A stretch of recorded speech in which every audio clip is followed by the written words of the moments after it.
হয় নিশ্চিত পথ যি নগাঁও কেন্দ্ৰীয় কাৰাগাৰ যিখন মোৰ পিছফালে আছে মই মোৰ সহযোগীক দেখুৱাবলৈ অনুৰোধ কৰিম নগাঁও এই কেন্দ্ৰীয় কাৰাগাৰত যেনে ধৰণৰ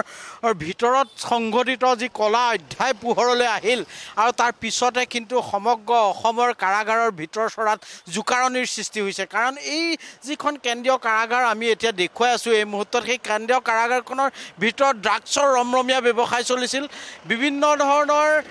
যি নিচাযুক্ত সামগ্ৰী সেই সামগ্ৰীৰ ইয়াত অবাধ প্ৰচলন হৈছিল ভিতৰ চৰাত আৰু তাৰ পিছতে যেহেতু এই তথ্য পোহৰলৈ আহিছিল নগাঁও জিলা আয়ুক্ত দেৱাশিষ শৰ্মাৰ ছাডেন ভিজিটৰ পিছতে শুকুৰবাৰে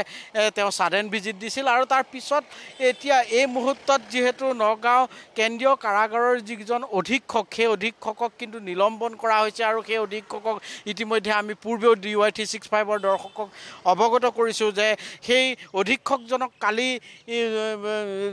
বহু সময় ধৰি নগাঁও সদৰ থানাত জেৰা চলাইছিল নিশা আনকি নগাঁও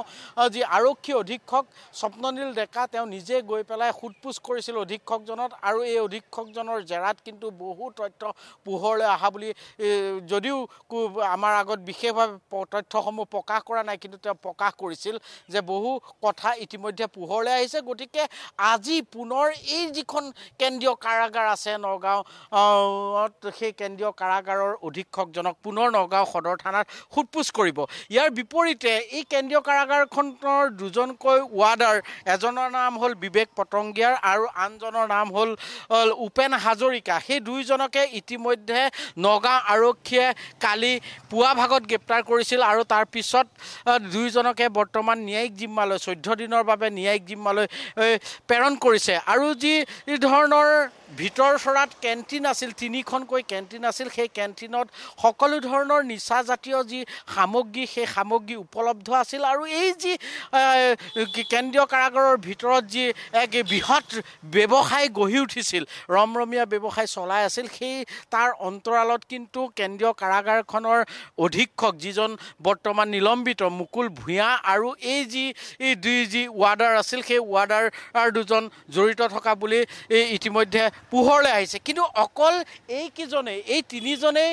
জড়িত আছিল নেকি এই কেন্দ্ৰীয় কাৰাগাৰৰ ভিতৰত চলি থকা সংগঠিত হৈ থকা এই যি কলা অধ্যায় যি ধৰণৰ ড্ৰাগছৰ ৰমৰমীয়া ব্যৱসায় তাৰ লগত আন কোন জড়িত আছে তাৰ তথ্য উদ্ঘাটনৰ বাবে ইতিমধ্যে কিন্তু নগাঁও আৰক্ষীয়ে তদন্ত অতি ক্ষিপ্ৰতাৰে আৰম্ভ কৰিছে যাৰ বাবে আজি পুনৰ নিলম্বিত যিজন অধীক্ষক আছিল মুকুল ভূঞাক আজি পুনৰ নগাঁও সদৰ থানালৈ তলব কৰিছে আৰু আজি পুনৰ তেওঁক জেৰা কৰিব আৰু যিহেতু নগাঁও কেন্দ্ৰীয় কাৰাগাৰতে নহয় অসমৰ প্ৰতিখন কাৰাগাৰতে এনেধৰণৰ ভিতৰ চৰাত কিন্তু বিভিন্ন নীতিবিৰোধ কাৰ্য সংঘটিত হৈ আহে বুলি দীৰ্ঘদিনৰ পৰা অভিযোগ উত্থাপন হৈ আহিছিল আৰু তাৰ পিছতে নগাঁও কেন্দ্ৰীয় কাৰাগাৰত জিলা আয়ুক্তৰ এই ছাডেন ভিজিটত যি কলা অধ্যায়ৰ তথ্য পোহৰলৈ আহিল তাৰ পিছত কিন্তু প্ৰতিখন কাৰাগাৰৰ ভিতৰ চৰাতে এতিয়া জোকাৰণিৰ সৃষ্টি হৈছে গতিকে কাৰাগাৰৰ ভিতৰত কয়দীসকলক হাজোতীসকলক লৈ পেলাই এক ৰমৰমীয়া ব্যৱসায় কৰি ধন ঘটাৰ লালসা কৰা এই যিসকল বিষয়া কৰ্মচাৰী আছে তেওঁলোকৰ বিৰুদ্ধে কিন্তু চৰকাৰে পৰৱৰ্তী সময়ত কেনেধৰণৰ ব্যৱস্থা গ্ৰহণ কৰে সেয়া কিন্তু অতি লক্ষণীয় হ'ব কিন্তু এই মুহূৰ্তত মই পুনৰ জনাব বিচাৰিছোঁ যে নগাঁও এই কেন্দ্ৰীয় কাৰাগাৰৰ দুজনকৈ ৱাৰ্ডাৰ দুজন ৱাৰ্ডাৰ কেন্দ্ৰীয় কাৰাগাৰৰ ভিতৰত কয়দীৰ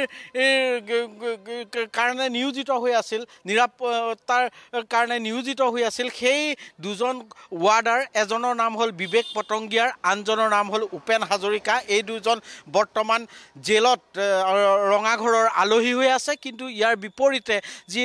কেন্দ্ৰীয় কাৰাগাৰৰ অধীক্ষক মুকুল ভূঞাক তেওঁক নিলম্বিত কৰিছে আৰু তেওঁক সোধপোছ অব্যাহত ৰাখিছে নগাঁও আৰক্ষীয়ে গতিকে এই যি কেন্দ্ৰীয় কাৰাগাৰৰ ভিতৰত চলি থকা যেনেদৰে নীতিবিৰোধ কাৰ্য সেই নীতিবিৰোধ কাৰ্যৰ লগত আন কোন জড়িত আছে সেই তথ্য উদ্ঘাটনৰ বাবে ইতিমধ্যে নগাঁও আৰক্ষীয়ে ক্ষিপ্ৰতাৰে তদন্ত আৰম্ভ কৰিছে জেৰা অব্যাহত ৰাখিছে গতিকে পৰৱৰ্তী সময়ত যিহেতু কাৰাগাৰসমূহত অকল অধীক্ষক আৰু ৱাৰ্ডাৰেই নহয় বহুকেইজন কিন্তু এছিষ্টেণ্ট জেলাৰ আৰু এছিষ্টেণ্ট জেলাৰ ইয়াত নিয়োজিত হৈ থাকে গতিকে এনেধৰণৰ ধৰণৰ নীতিবিৰোধ কাৰ্য কাৰাগাৰৰ ভিতৰত সংগঠিত হৈ থকাৰ অন্তৰালত কিন্তু তেওঁলোকো জড়িত হৈ থাকিব পাৰে আৰু তাৰ ভিত্তিতে ইতিমধ্যে নগাঁও আৰক্ষীয়ে তদন্ত কৰিছে কাৰণ কেন্দ্ৰীয় কাৰাগাৰৰ ভিতৰত নিচাজাতীয় সামগ্ৰী ড্ৰাগছ বা গুটখা বা এনাৰ্জি ড্ৰিংকছ জাতীয় সামগ্ৰী উপলব্ধ হৈছিল তিনিখনকৈ ইয়াত ভিতৰত কেণ্টিন আছিল সেই তিনিখন কেণ্টিনত বিভিন্ন ধৰণৰ ভোগবিলাসৰ সামগ্ৰী উপলব্ধ হৈছিল আৰু যিসমূহ কিন্তু নগাঁও জিলা আয়ুক্তই যোৱা শুকুৰবাৰে চলোৱা যি ছাডেন ভিজিট সেই ছাডেন ভিজিটত উন্মোচিত হৈছিল আৰু তাৰ পিছতে কাৰাগাৰ কৰ্তৃপক্ষ ঊৰ্ধ্বতম কাৰাগাৰ বিভাগৰ কৰ্তৃপক্ষ কঠোৰ হৈছে আৰু নগাঁও কেন্দ্ৰীয় কাৰাগাৰৰ যিজন অধীক্ষক তেওঁক নিলম্বিত কৰিছে আৰু দুজনকৈ কেন্দ্ৰীয় কাৰাগাৰৰ ৱাৰ্ডাৰ তেওঁলোকক ইতিমধ্যে গ্ৰেপ্তাৰ কৰিছে গতিকে তেওঁলোকক সোধপোছ অব্যাহত ৰাখিছে আৰু যিজন অধীক্ষক তেওঁক আজি পুনৰ নগাঁও সদৰ থানালৈ তলব কৰিছে আজি পুনৰ নগাঁও আৰক্ষীয়ে সোধপোছ কৰিব তেওঁক গতিকে পৰৱৰ্তী সময়ত এই কাৰাগাৰৰ ভিতৰত চলা যি কলা অধ্যায় সেই কলা অধ্যায়ৰ লগত আন কোন কোন জড়িত আছে সেই তথ্য হয়তো পোহৰলৈ আহিব আৰক্ষীৰ সঠিক তদন্তত গতিকে তেওঁলোকৰ বিৰুদ্ধে এই চৰকাৰী বিষয়া কৰ্মচাৰীসকলৰ বিৰুদ্ধে এনেধৰণৰ নীতিবিৰোধ কাৰ্য কৰাৰ বাবে কেনেধৰণৰ ব্যৱস্থা চৰকাৰে বা আৰক্ষীয়ে গ্ৰহণ কৰে সেয়া পৰৱৰ্তী সময়ত অতি লক্ষণীয় হ'ব